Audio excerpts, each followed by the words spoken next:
So we decided that Saddam Hussein ought to accept something very similar. Now, probably a lot of you know that Saddam has been our boy for a very, very long time. You may remember Abdul Karim Qasim, who was president of Iraq in the early 60s. Qasim came up with a unique concept. He said, Iraqi oil ought to go to benefit the Iraqi people. How novel is that?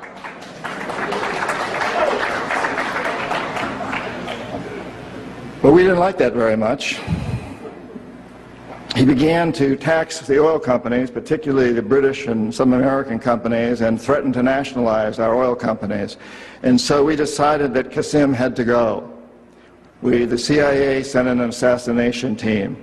It was headed by a man who was still going through high school, an Iraqi citizen who was still going through high school.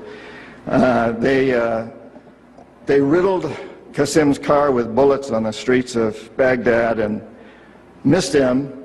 The head of this assassination team was wounded and fled to Syria. His name was Saddam Hussein.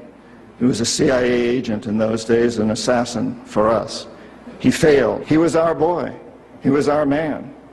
And so, and we sold him and gave him a lot of tanks. We built him, Bechtel built him big chemical, I don't know, my father-in-law was chief architect at Bechtel, built Saddam big chemical plants that were used, and we knew that they were used to make mustard gas and other chemical weapons that were being employed against the Kurds and later the Iranians. We knew this, but we sold him these things. You have to remember that Middle Eastern oil is the oil that's used by a great deal of Europe and China and Japan. If we control Middle Eastern oil, we control our biggest potential competitors, Japan, China, Europe.